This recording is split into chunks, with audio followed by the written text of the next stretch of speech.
Welcome students at your YouTube channel EduTalk by Piyush. जैसा कि मैंने आपको बताया था अपने पिछले वीडियो के डिस्क्रिप्शन बॉक्स में कि मैं अगला वीडियो क्लास 10 के chapter 3 pairs of linear equation in two variables पे बनाऊंगा।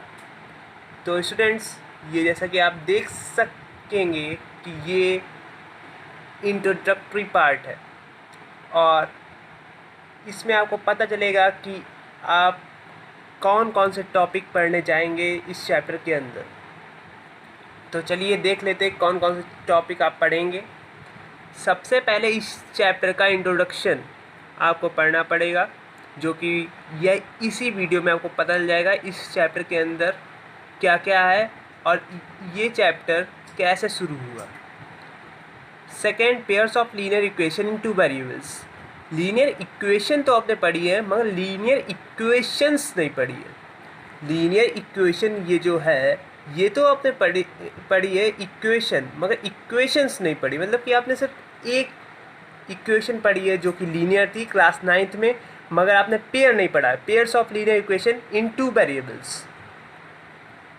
तो इस क्लास 10th के इस चैप्टर में आप वही पढ़ेंगे, पेयर्स पढ़ेंगे इन इक्वेशंस के।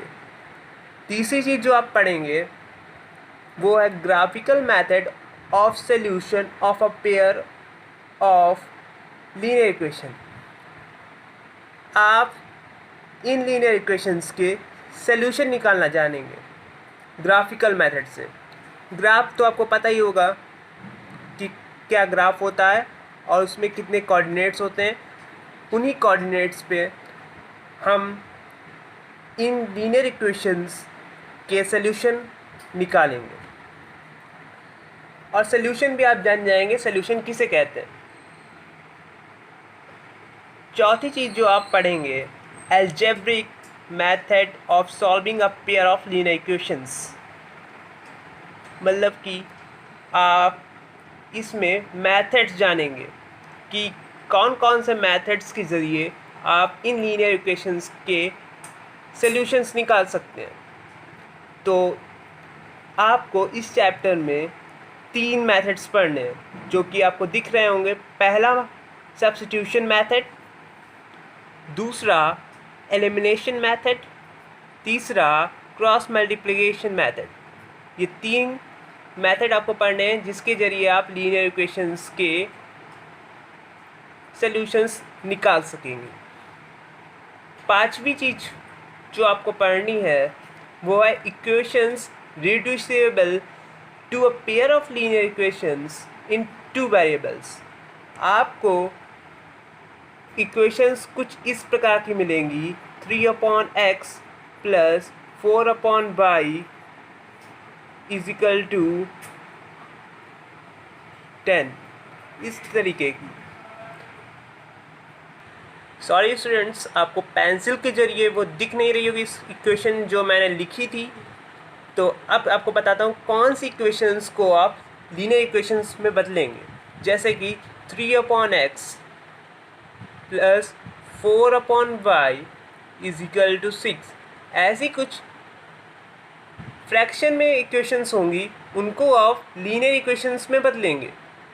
और लास्ट में इसके बाद समरी पूरे चैप्टर में जो आपने पढ़ा उसको एक छोटे से वीडियो में मैं समराइज़ करूँगा। तो स्टूडेंट्स ये पूरी चीज़ें एनसीईआरटी बेस्ड है, एनसीईआरटी बेस्ड होंगी। पूरी चीज़ें एनसीईआरटी बेस्ड होंगी। मैं आपको गुमराह नहीं करूँगा इधर से उधर, full to final at a point hit करूँगा। तो स्टूडेंट्स चलिए आपका टाइम नहीं वेस्ट करते हुए चलते हैं और एक्सरसाइज को शुरू करते हैं। सो स्टूडेंट्स जैसा कि आप देख रहे होंगे कि लीनियर इक्वेशन मैंने लिखा है, अभी मैंने लीनियर इक्वेशंस नहीं लिखा, क्योंकि लीनियर इक्वेशंस जानने से पहले आपको ये पता होना चाहिए लीनियर इक्वेशन क्या होती है। तो लीनियर इक्वेशन को हम लोग रिप्रेजेंट कर सकते हैं ax plus V Y plus C is equal to 0। देख सकते हैं जैसा कि आप लोग ax plus V Y plus C is equal to 0, जहाँ पर a b and c are real numbers।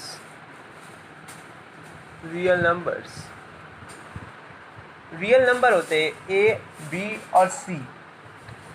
और यहाँ पर ये भी लिखना जरूरी है कि a and b are not both 0।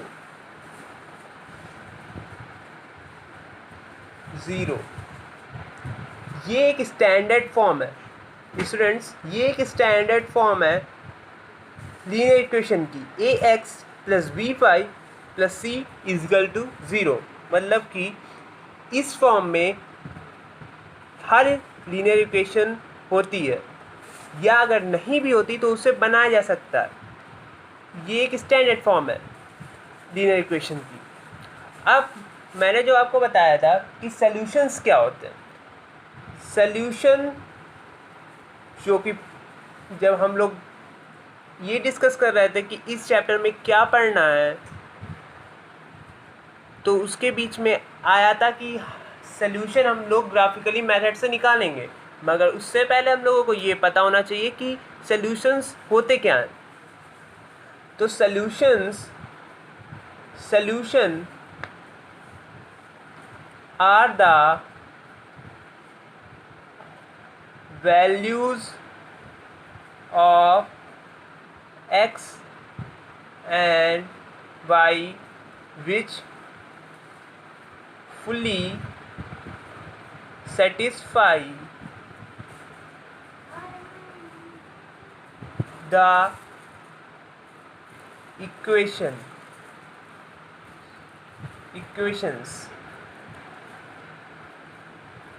Solution values है किसकी, x और y की। सॉल्यूशंस वैल्यूज है किसकी, x और y की, जो कि अगर वो वैल्यू x और y की जगह पे रखा जाए तो वो फुली सेटिस्फाई कर देगी उस इक्वेशन को। तो चलिए आइए देखते हैं, जैसे कि 2x plus 3y is equal to 5। अब इसका सलूशन क्या होगा ये हम लोगों को देखना पड़ेगा।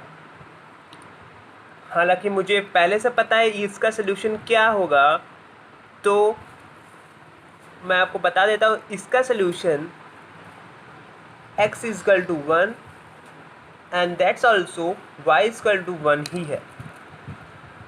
तो चलिए देखते हैं, रखते हैं x की जगह पे 1, 2 इंटू 1 प्लस 3 और y की जगह पे भी 1, 3 इंटू 1 इज इक्वल टू 5। अब ये 2 प्लस 3 इज इक्वल टू 5 और ये 5 इज इक्वल टू 5। तो ये सेटिस्फाई कर रहा है इक्वेशन को, ये इक्वेशन को सेटिस्फाई कर रहा है। जब हम लोग x इज इक्वल टू 1 रखते हैं और y इज इक्वल टू 1 रखते हैं, तब ये सेटिस्फाई कर रहा है इक्वेशन को। इसका मतलब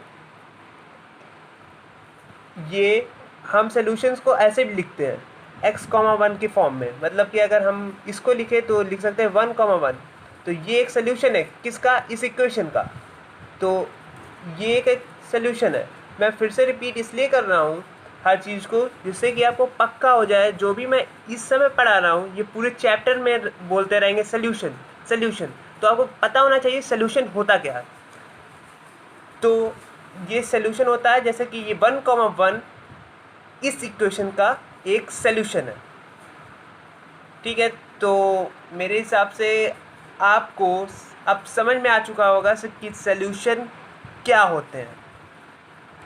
अब आइए, अब आप ग्राफिकल मेथड पढ़ने जा रहे हैं सॉल्यूशन फाइंड करने के लिए। तो एक दो इक्वेशन अगर आपको ग्राफ पे पुट करने को लिए दी जाए तो जो लाइंस बनती हैं, एक इक्वेशन को आप अगर ग्राफ पे पुट कर दें तो एक लाइन बनती है। एक इक्वेशन को अगर आप एक ग्राफ पे पुट करते हो तो एक लाइन बनती है। तो वैसे ही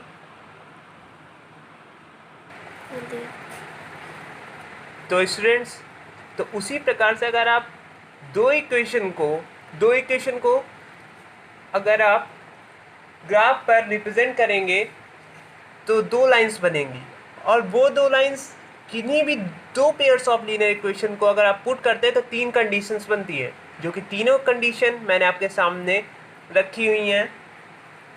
पहली, अगर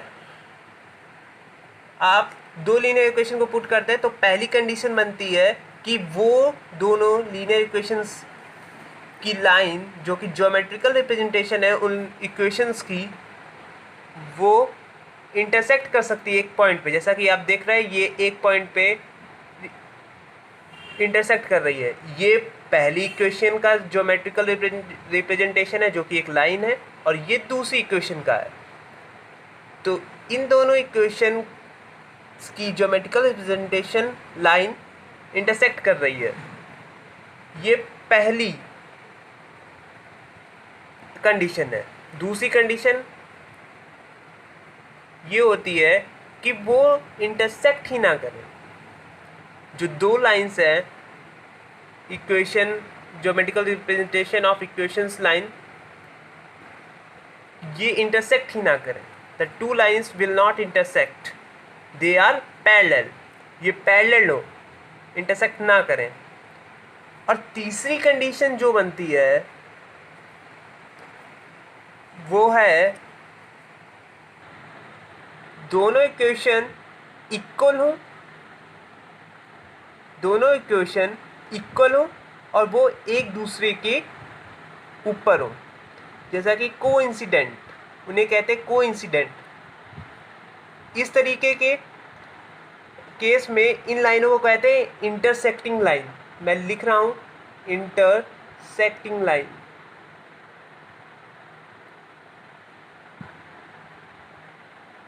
इंटरसेक्टिंग लाइंस, इनको कहते हैं पैरेलल लाइंस, इस केस की लाइंस को। और इनको कहते हैं, ये सी जो केस है, ऐसी अगर लाइंस आपको मिलती है ग्राफ पे ग्राफिकल रिप्रेजेंटेशन करने पर, तो इनको कहते हैं कोइंसिडेंट लाइन। Coincident lines.